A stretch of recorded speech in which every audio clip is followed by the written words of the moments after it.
hold on to your Bible. Because Erika Kirk just did what on live camera? The woman who's been hiding behind verses and Velvet suddenly lost it, and let's just say, Candace Owens lit the match that made her explode. You heard that right. After weeks of airy silence, curated grief posts, and suspicious smiles, Erika finally snapped. And why? Because Candace Owens just exposed what might be the most bone-chilling twist in the already messy Charlie Kirk story. And this time, Erika's name is all over it. We're talking leaked calls, erased text threads, and one very mysterious trip Erika took just days before Charlie's incident. Could this be the moment the faithful widow mask cracks once and for all? Why is GPUSA in lockdown mode again? And why does it feel like every time Candace speaks, another piece of the puzzle falls into place and Erika falls apart? Buckle up, because this isn't just another tea spill. This is a full-blown Category 5 scandal. And by the end of this video, you're going to be asking the same question everyone else is: was Erika grieving or covering her tracks? Let's get into it. So let's start from the top, because this mess isn't just drama, it's a straight-up dumpster fire in designer heels. And at the center of it, none other than Erika Kirk, the so-called grieving widow who's been praised for her poise. But now, she's boiling, and not just from the backlash, but from what Candace Owens just dropped. Let's rewind. It's been months since the sudden, tragic, and let's be honest, suspiciously timed death of conservative powerhouse Charlie Kirk, a man who, depending on who you ask, was either a hero of the movement or a ticking time bomb about to go off with secrets no one wanted spilled. And his wife, Erika Kirk, beauty queen turned political princess turned America's widow, she quickly emerged as the soft-spoken face of mourning. Her Instagram was filled with vintage-toned Bible verses, black and white candlelight selfies, and captions about peace amidst pain. Cute. But behind the filters, something was way off. Enter Candace Owens, America's sharpest tongue, most unfiltered commentator, and now the self-appointed investigator of the Kirk catastrophe. At first, people thought Candace was just being Candace, stirring the pot for clout, dropping cryptic comments, reposting sad violin music over Erika's tribute reel. But then the cryptic turned concrete. She began hinting at calls, messages, travel logs, and, wait for it, a coordinated cover-up that might involve not just Erika, but TPU's own inner circle, including Charlie's chief of staff, Michael McCoy. And that's when Erika snapped. In an uncharacteristically unfiltered livestream, which mysteriously vanished minutes later. Erika addressed certain content creators who are using grief as clickbait, and baby, when we say she was shaking, we mean eyebrows twitching, lip quivering. Use single quotes Ray about to see the real me shaking. But what exactly is she reacting to? Well, here's where the scandal really begins, because Candace didn't just throw shade. She dropped receipts, according to Candace. A source inside Turning Point USA, someone who allegedly worked closely with Charlie in his final months, provided her with logs, screenshots, and call records that suggest Erika was coordinating meetings, travel bookings, and media outreach within hours of Charlie's incident. And we're not talking condolences. We're talking legacy control, rebranding, damage control, even negotiations with new donors. That's not normal widow behavior. That's preparation.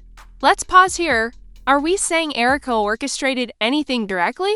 Not exactly. But what's raising eyebrows is the timing, the tone, and the swiftness with which Erika assumed control, not just of Charlie's digital estate and social platforms, but also of Turning Point's future. She was named acting CEO less than 72 hours after the tragedy, and if that doesn't sound like someone waiting in the wings, I don't know what does. But it gets even messier, because this video of Candace's big reveal was a text allegedly sent from Charlie to a friend just days before his passing. A text that read, "I feel like I'm surrounded by people who are planning my life without me. Even he is talking like I've already stepped aside. It's weird. I feel watched."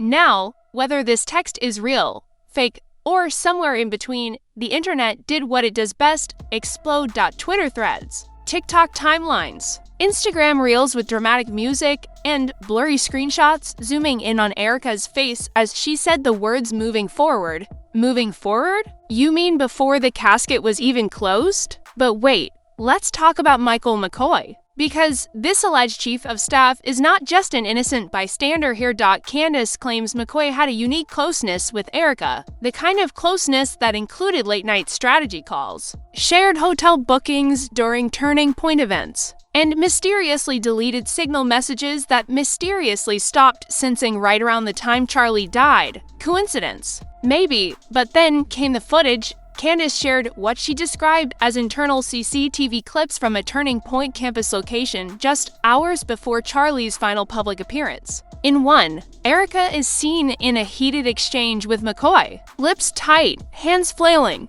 And in another, this one from the lobby, the two are seen leaving the building together, despite Erika claiming she was in another city at the time. Fans started calling it the Widow's Walk. You can't make this up.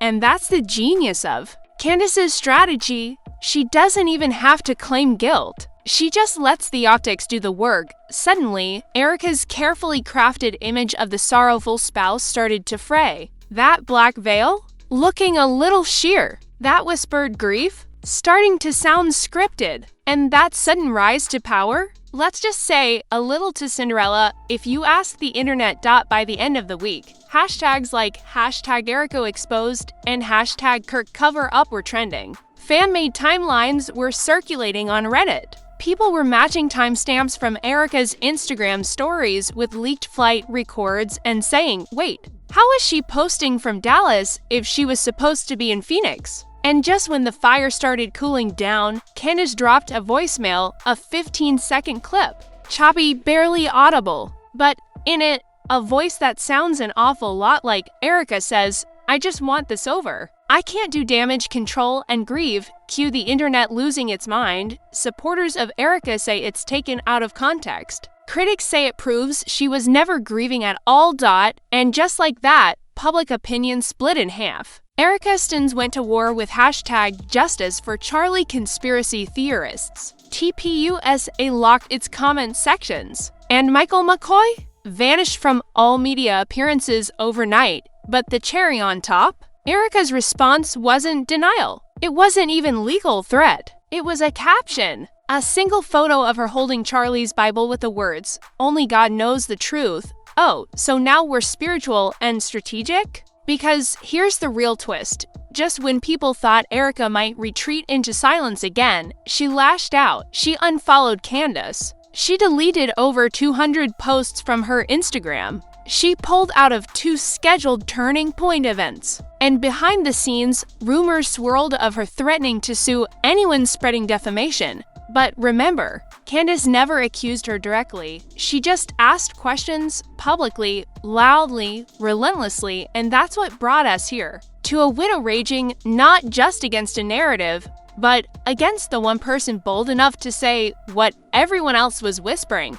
What if Erika wasn't blindsided? What if she was prepared? And that, dear viewer, is exactly where this rabbit hole really begins. So, what happened after Erika Kirk's carefully polished image started cracking? The internet went into full-blown forensic mode. We're talking Reddit sleuths with digital whiteboards, TikTok timelines sensing her outfits to alleged locations, and YouTubers running frame-by-frame breakdowns of every single public appearance she made in the last 90 days. It wasn't just speculation anymore. It became a full-scale manhunt for the truth. And leading that charge was, once again, Candace Owens who, despite mounting pressure, court threats, and a looming gag order, dropped what she called the smoking gun, a series of alleged internal documents from Turning Point America, supposedly showing Erika had been requesting back-end access to Charlie's email accounts, donor lists, and media contacts less than 48 hours after his death. Not a week, not a month.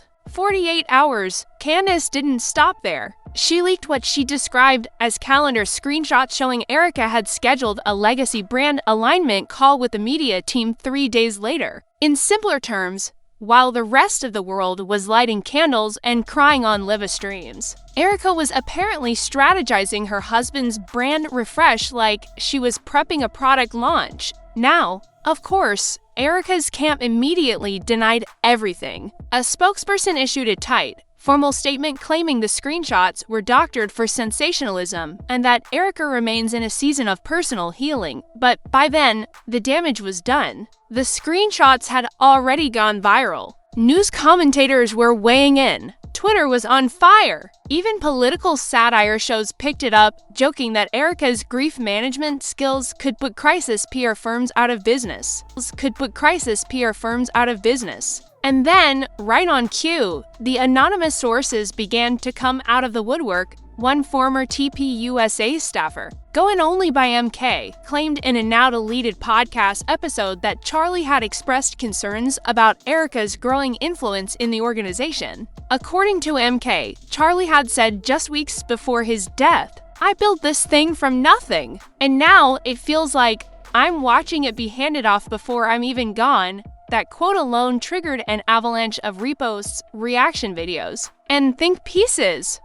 Then came the bombshell from an alleged event planner who said Erika personally requested the color scheme and theme for Charlie's memorial service 2 weeks before the incident occurred.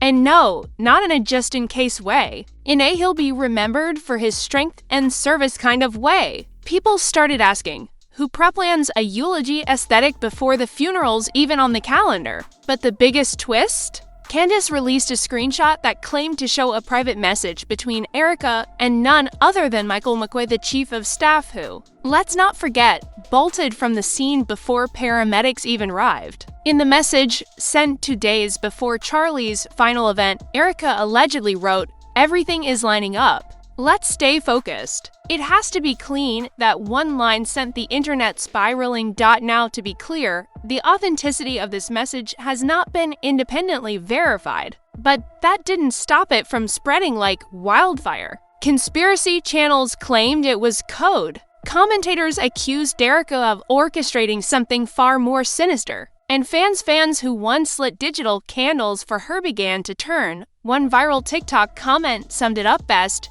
She went from mourning to managing in record time. That's not grief. That's PR. And it wasn't just the fans. Behind the scenes, Turning Point America was reportedly imploding. Internal staff meetings were being canceled. Board members were issuing vague statements about organizational restructuring, and whistleblower accounts were popping up daily, suggesting that the leadership shift wasn't as smooth or innocent. As the press releases claimed, financial reports allegedly leaked to an independent journalist, hinted at large donations being rerouted just weeks after Erika assumed control, some from accounts tied to international entities with no clear history of supporting conservative causes. And that raised an even bigger question. Was Erika simply picking up the pieces, or had she been building something behind the scenes all along? Even Charlie's old political allies started to shift their tone. Where they once offered public support to Erika, they now issued neutral, carefully worded posts. One senator tweeted, "I support the pursuit of truth, no matter where it leads." Others remained conspicuously silent. And the silence was loud. Meanwhile, Candace doubled down. In her next live broadcast, she stood in front of a digital screen displaying a map, a list of travel records, timestamps, and something she called the Erika pattern. She claimed the map showed Erika's travel schedule perfectly overlapping with every major TPUSA donor event for 6 months straight events Charlie wasn't even present at. According to Candace, Erika had already been quietly forming her own network, building relationships, and allegedly preparing for a post-Charlie era. The comments section went nuclear. Some viewers began referring to Erika as the Black Widow of conservative politics. Others nicknamed her CEO Barbie, calling her grief performance Oscar-worthy. And then came the satirical remixes, clips of Erika's tribute speeches mashed up with villain music, eyes glowing red, and captions like "Girl Boss, too close to the sun." But it wasn't all mockery. Some users, particularly women, felt torn. She could still be mourning and ambitious. One post read, "Why do we only believe women if they're crying in public?" But the majority weren't buying it. The timeline, the tone, and the paper trail were just too hard to ignore. Then came the public reaction from Erika's own circle, or rather, the lack of it. Friends who once posted daily support for her suddenly went quiet. Comment sections were locked. The once cheerful Instagram stories turned into grayscale devotionals. No more behind-the-scenes peeks into healing with friends, just silence. Strategic, eerie silence. And right in the middle of that blackout, another leak surfaced. An alleged internal email, reportedly from TPUSA's legal counsel, warned employees not to engage with or comment on unauthorized narratives circulating on social media. Translation: don't talk about Erika, don't acknowledge the leaks, don't question the power shift. But it was too late, because the public already had questions. Too many, like why was the investigation around Charlie's death so tightly sealed? Why were journalists being denied access to court documents? And why, of all people, was Candace Owens the only one still pushing for answers? And that's exactly where this mess leaves us at the end of the video: a widow with a timeline full of holes, a chief of staff who's gone completely silent, an organization in chaos, and a conspiracy that just won't die. Now, the only question left is, how far does this go? Because as the video is about to reveal, this may not just be about grief, money, or power. It might be about who helped Erika plan it all. So how far does this go? According to Candace Owens, way further than anyone imagined. Because what started as whispers of a PR stunt and corporate takeover has now snowballed into what some are calling the most carefully orchestrated power grab in modern conservative history. And at the center of it all, Erika Kirk, or as Candace now calls her, the woman who knew too much and said too little. The latest leak didn't come from a social media sleuth or a disgruntled TPUSA intern. It came from a former private contractor who allegedly worked security detail at a Turning Point event just weeks before Charlie's death. This anonymous insider, using the pseudonym Hawthorne, dropped a 16-minute voice memo to an underground podcast claiming he overheard a heated backstage argument between Charlie and someone he described as a blonde female with executive-level clearance. According to him, Charlie was furious. He was heard shouting phrases like, "You went behind my back, and this isn't what we agreed to." And at the end of that altercation, silence, not reconciliation. Just one person storming out, and the other staying behind, shaking. Guess who the internet thinks that blonde executive was? Candace, for her part, didn't name names, but she confirmed on her own platform that Hawthorne reached out to her directly and that he shared recorded timestamps, security logs, and keycard entries that back up his story. Now, let's pause for a second. Is it possible this is all just smoke? Sure, could anonymous voice memos be fabricated? Of course. But it's the pattern that has people locked in, because every time a new thread unravels, it seems to reveal something eerily consistent. Erika was always in the room. And when she wasn't, Michael McCoy was. This is where things get darker. Candace recently hinted at connections that go beyond corporate strategy and into global political interest. She claims she received encrypted files pointing to overseas wire transfers, shell corporations in the Caymans, and, wait for it, a consultancy firm registered under the name E. Monroe that was receiving funds monthly from a group tied to Israeli lobbying operations. The same E. Monroe?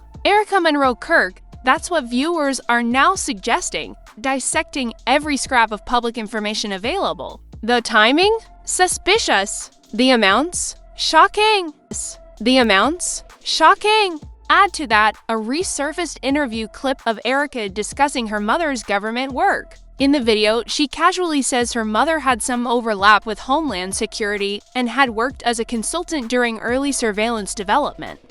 That clip alone sparked a firestorm of speculation. If her mother had ties to federal surveillance ops, then the theory that Erika was groomed, trained, and placed in Charlie's orbit starts to sound less like fan fiction and more like a dossier. Now let's talk about the government's reaction, or rather, the silence that's come to define this whole case. Ever since Candace's leaks hit the public, major agencies have gone dead quiet. The DOJ issued a single, vague statement: "We are aware of certain claims circulating online regarding the Kirk investigation. At this time, no formal charges have been filed against individuals not already named in the active case." That one sentence opened a floodgate. Because it means that the case is still open, that more names could be added. And that Erika, though not publicly named, isn't off the table. Meanwhile, inside Turning Point America, things have completely imploded. Anonymous staffers told conservative bloggers that there's now a shadow leadership managing day-to-day operations while Erika makes selective appearances. Rumors suggest that several donors have quietly pulled out, including at least two major families who previously bankrolled annual events. Worse, sponsors are nervous. One leaked email from a media buyer reportedly states, "Until the leadership situation stabilizes, our recommendation is to pause all future collaborations." Translation: the money is drying up fast, and yet Erika remains unbothered, at least on the surface. Her social media continues to portray a woman of grace and strength, praying, smiling, posting filtered shots of Bible verses, sunrises, and coffee mugs. But underneath those serene captions, the comments are filled with fire. Thousands asking the same thing over and over. Where were you when Charlie needed protecting? Why won't you speak publicly? Why haven't you denied the messages? The silence has become its own statement. And then, as if this story needed another twist, Joe Rogan finally weighed in on a recent podcast episode. Joe brought up the situation and prompted. He said, "There's something off here. When you look at how fast everything happened, how quickly the roles shifted, and how Candace was cut out, it just smells wrong." He didn't name Erika directly, but his message was clear: someone's pulling strings. And Charlie might have been in the way. That one statement went viral. People who weren't even paying attention to the story suddenly got pulled in. News outlets began doing retrospectives. Podcasts dropped emergency episodes. YouTubers re-uploaded Erika's interviews with voice filters and ominous music. And the new question wasn't just, did Erika know something? It was Charlie Kirk silenced? Now, let's be very clear. These are theories, speculations, allegations built on a digital mountain of what-ifs. But the coincidences have piled so high, they're starting to feel like patterns. And the patterns? They're painting a story no one wanted to believe, that Charlie's death might not have been the end of a legacy, but the beginning of a takeover. And who's at the center of it all? The same woman who smiled too calmly, who moved too fast, who posted scriptures while pushing executives out of their chairs, who refused to answer questions, and then rebranded herself as the face of a movement she didn't build. In the final weeks since Candace started unraveling this mess, we've seen a narrative shift in real time. What once looked like a tragic accident now feels like the opening chapter of a political thriller. The widowed queen, the loyal chief of staff, the silenced whistleblower, the journalist with too much access. It's all here, playing out live, with millions watching. So what happens next? That's the haunting part. Because as of this week, Erika hasn't stepped down. The board hasn't issued any clarification. Michael McCoy? Still missing from public view. And Candace? Still talking. Still dropping files. Still refusing to be shut down. And maybe that's the real story here. Not just betrayal, not just power, but resistance. Because no matter what gag orders are handed out, no matter what truths get buried, someone's still digging, and someone's still afraid of what they might find. So now that the dust is settling, or maybe just beginning to rise, we're left with the most uncomfortable question of all. If Erika Kirk truly had nothing to hide, then why is she acting like someone with everything to lose? From the alleged leaks to the gag orders, from silent boardrooms to mysteriously timed promotions, this isn't just a story about grief. It's a full-blown expose of what happens when image becomes more important than truth, when silence isn't mourning, it's management. The internet sees it. Candace sees it, and now? So, do you doubt was Charlie Kirk betrayed by the very people closest to him? Was this a carefully calculated move masked as a tragedy? Or are we all just seeing connections because the real story feels too convenient to be real? You tell me, drop your thoughts in the comments. All of them. Who do you think is really pulling the strings? Is Candace Owens exposing the truth? Or pushing too far? And most of all, where does Erika Kirk go from here? Because this story, it's far from over. Make sure you like this video if you're just as shocked as we are. Subscribe for more jaw-dropping breakdowns. And share this with someone who still thinks this is just a coincidence. Trust me, you don't want to miss what's coming next.